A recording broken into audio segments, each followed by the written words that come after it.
नमस्कार प्यारे विद्यार्थियों, हिंदी की कक्षा में आपका स्वागत है। आज हम पढ़ने वाले हैं वचन के विषय में। वचन वचन इस शब्द से तो आप बचपन से परिचित हैं। हमेशा आपने हर कक्षा में इसके बारे में जाना है, परंतु आज हम इसे और अधिक विस्तार से जानेंगे। हम जानेंगे कि किस प्रकार से वचन बदले जाते हैं और किस तरह से उन्हें हम किस नियम का पालन करके हम उन्हें सही तरह से पढ़ सकते हैं। तो आइए देखें वचन क्या है। जिन शब्दों से या जिन संज्ञा या सर्वनाम शब्दों से उसके एक या अनेक होने का पता चलता है उसे वचन कहते हैं। आइए जरा देखें। लड़की, लड़कियां, पुस्तक, पुस्तकें या फिर किताब, किताबें। तो आगे देखें इसके भेद क्या होते हैं। वचन के दो भेद हैं, जैसे कि इसे पढ़ते ही पता चल जाता है। एक तो संज्ञा के जिस शब्द से या सर्वनाम के जिस शब्द से उसके एक होने का पता चलता है उसे एक वचन कहते हैं। तो एक वचन, तो उसे एक वचन कहते हैं। आइए कुछ उदाहरण देखेंगे। साइकिल, पौधा, कुर्सी, बिल्ली। आगे देखेंगे हम दूसरा भेद, बहुवचन। बहुवचन यानी बहु जो शब्द है मेनी को दर्शाता है, यानी अनेक यानी बहुत सारे। तो बहुवचन यानी जिस शब्द से हमें उसकी वस्तु के अधिक होने के बारे में पता चलता है उसे बहुवचन कहते हैं। जैसे साइकिलें, कुर्सियां, पौधे और बिल्लियां। आगे देखेंगे वचन की पहचान के कुछ नियम। अब हम नियम के बारे में जानेंगे। संज्ञा से, यदि हम संज्ञा शब्द को जरा ध्यान से देखें, गौर से देखें, तो हमें पता चल जाएगा कि वो संज्ञा शब्द है, वचन एक वचन है या बहुवचन में है।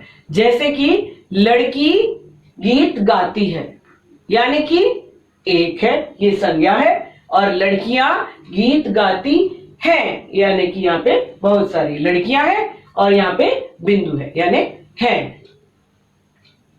सर्वनाम से, तो सर्वनाम से कैसे हमें पता चलेगा। मैं, हम, ये सर्वनाम शब्द है, आपको पता ही होगा।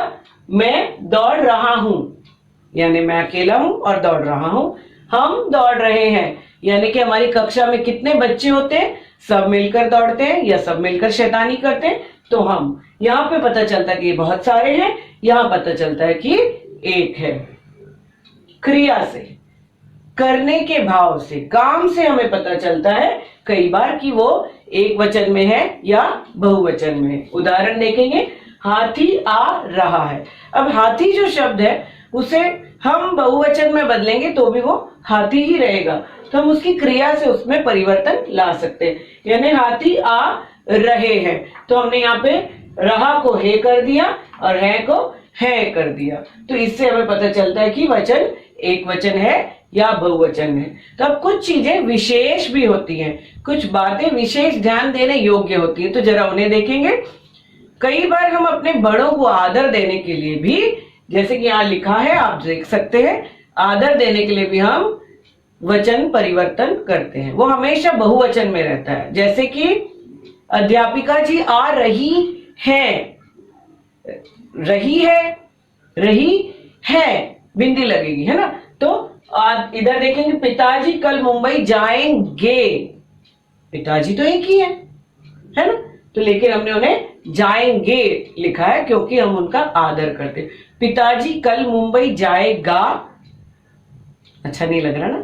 तो हम आदर देने के लिए भी बहुवचन का प्रयोग करते हैं।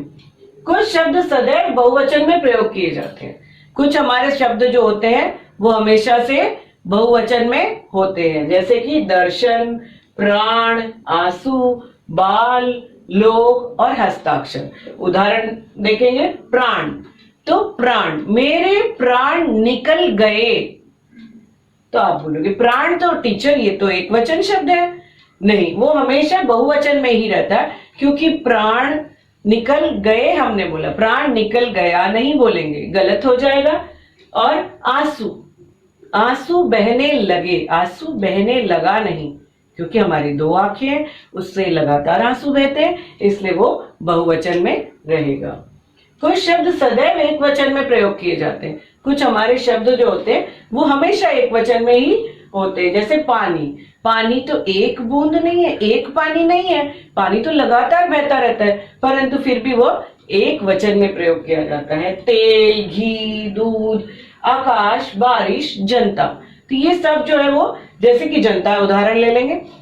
जनता यानी बहुत सारे लोग, मेनी पीपल, है ना, भीड़ होती है, जो जनता होती है बहुत सारे लोगों की भीड़, जनता, है ना। तो जनता भड़क गई, तो जनता जो है यहाँ पर वो एक वचन में ही रहेगी। भाववाचक संज्ञाओं का प्रयोग एक वचन के रूप में किया जाता है। जो भाववाचक संज्ञाएं होती है, हमने संज्ञा में पढ़ा, संज्ञा के 3 भेद, तो उसमें से जो भाववाचक संज्ञाएं हैं वो हमेशा ही एक वचन में रहेगी। उसमें बिल्कुल कंफ्यूज नहीं होना, बड़ा साधारण सा है, ये फॉर्मूला अपनाओ और आराम से अच्छे अंक पाओ। आगे देखेंगे एक वचन से बहुवचन बनाने के नियम।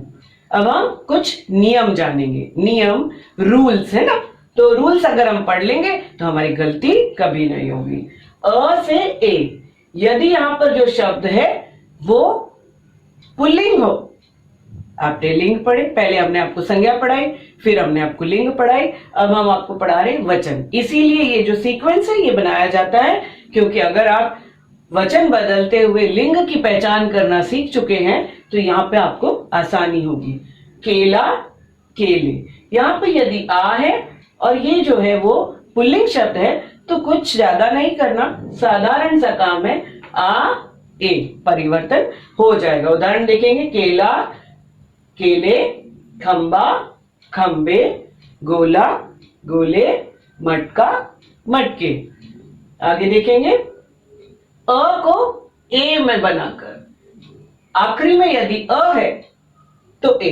अब आप जरा इस बात को ध्यान दें, लड़का, लड़के, जब हमने लड़का या मटका लिखा, मटका, मटके लिखा, तो वहां हमने बिंदु नहीं लगाया, परंतु यहां हमने अ है और हमने क्या किया, बिंदु लगा दिया। तो यही बात का ध्यान बहुत जरूरी है, हम बहुत बार कंफ्यूज हो जाते। बात, बातें, तो बात, बातें जो है यहां पर आता है, रात, रातें भी यहां पर आता है, लेकिन मटका, मटके इसके पहले वाले में आता है। तो उदाहरण देखेंगे, दीवार, यहाँ पे जहां आ की मात्रा नहीं है तो वहां हमें ए की मात्रा लगा के बिंदु लगाना है, बस, बहुत आसान है।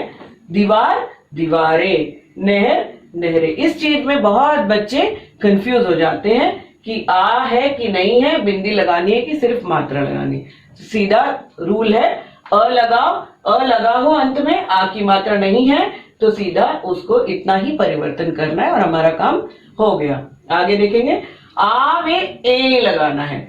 अब पहले वाला भी केला, केले, तो उसमें तो सिर्फ हमने ए की मात्रा लगाई थी, यहाँ पे ए की लगानी है। ए लिखना है, क्यों लिखना है, क्योंकि ये सारे स्त्रीलिंग शब्द हैं। यदि, ध्यान रखना एकदम, यदि आपका शब्द जो है वो स्त्रीलिंग शब्द हो, पहले उस पर जरा ध्यान देना, स्त्रीलिंग है और आ लगा हुआ है तो कुछ भी नहीं करना है, सिर्फ ये अंत में ए लगा देना है। ए की मात्रा नहीं लगेगी, यहाँ पर स्त्रीलिंग शब्द है और ए लगा देना, यही ध्यान देंगे। कथा, कथाएं, कन्या, कन्याएं, महिला, महिलाएं, माला, मालाएं, लता, लताएं। तो आगे बढ़ेंगे, या का या बनाकर। अभी ये तो एकदम आसान है, यदि यहाँ पे या दिखे आपको सिर्फ चंद्र बिंदु लगा देना, हो गया, वेरी सिंपल, है ना। गुड़िया, गुड़िया, खटिया, खटिया, चुईया, चुईया, चिड़िया, चिड़िया, हो गया। आगे देखेंगे, ई में ई और ई, ये दोनों जो ई है इनको ध्यान देना है और उसको सिर्फ सीधा सीधा यहां बना देना।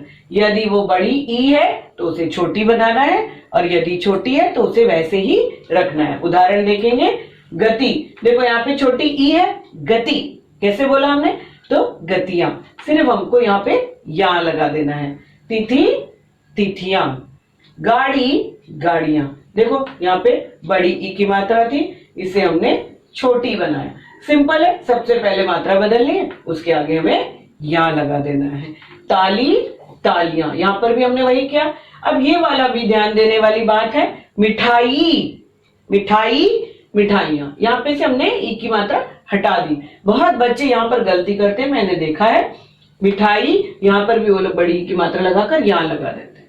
तो इसका बहुत ध्यान देना, विशेष ध्यान, ई की मात्रा हट जाएगी तो यहाँ छोटी बन जाएगी। और यहाँ इसका एक और उदाहरण, दवाई, दवाइयां।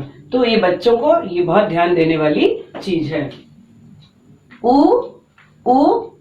औ को ए लगाकर, जहां पर भी हमें ऊ मिले अंत में, छोटा ऊ, बड़ा और औ, ये तीनों चीजों को ए में बदलना है। उदाहरण देखेंगे, वस्तु, वस्तु, सिर्फ इतना सा ही। वधु, वधु। देखो यहाँ पे हमें, मैंने पिछली बार भी सिखाया था, बड़ी ऊ की मात्रा को छोटी बना देना, वधु, वधुए। तो यहाँ पर हमने उसे बदल दिया। ऋतु, ऋतुए, यहाँ कुछ नहीं था, छोटी होती तो उसे इसी तरह से हमने आगे बढ़ाया। बहु, बहुए। धातु, धातु। यहाँ पर देखो गांव, यहाँ पर हमने डाला गौ। अगर ओम हो तो गौवे, सिर्फ एक ही लगाना है। आगे देखिए कुछ अन्य शब्द। कुछ शब्द ऐसे होते हैं जिसे कि हमें बदलना मुश्किल होता है, तो उसे हम आगे ऐसे गण, वर्ग, वृंद, ऐसे कुछ शब्द लगा के उन्हें बदल सकते हैं, जैसे छात्रगण, नेतागण, कवि वर्ग, युवा वर्ग। इसी तरह से हम इसे बदल सकते हैं। कुछ शब्दों के साथ ने, पर, में, से लगाने पर इनका रूप बदलता है। ये ने, पर, में क्या है? ये है कारक, कारक चिन्ह। अगली बार मैं आपको पढ़ाऊंगी कारक चिन्ह। तो जैसे कि हम एक उदाहरण देखेंगे, लड़का दौड़ा, लड़के ने पढ़ाई की।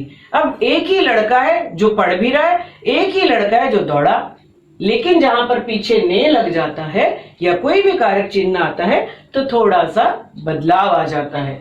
तो यहाँ पे देखेंगे हम साधु, साधुओं ने, ऐसे हम साधु शब्द का प्रयोग, मैंने आज बहुत से साधु देखे, साधुओं ने मंत्र जाप किया, तो जब उसके पीछे ने लग जाएगा तब ये परिवर्तन होगा, वरना आप ऐसे ही बहुत से साधु मिले बोलकर साधु को बहुवचन में बदल सकते हैं।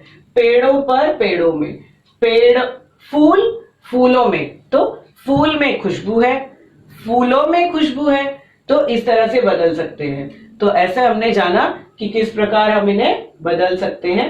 आज हमने क्या क्या सीखा? आज हमने सीखा संज्ञा, संख्या, संख्या यानी नंबर्स। तो एक या एक से अधिक के बारे में बताने वाले जो शब्द होते हैं उन्हें हम वचन कहते हैं। वचन दो प्रकार के होते हैं, एक वचन और बहुवचन। कुछ शब्द हमेशा एक वचन होते हैं तथा कुछ शब्द सदा बहुवचन होते हैं। आदर देने के लिए भी हम एक वचन का प्रयोग नहीं करते, आदर देने के लिए हम हमेशा से बहुवचन का प्रयोग करते हैं। संज्ञा या सर्वनाम के वचन बदलने पर से उसकी क्रियाओं में भी परिवर्तन आता है, ये आपने जाना। और जाना वचन बदलने के लिए उनके नियमों को ध्यान देना चाहिए।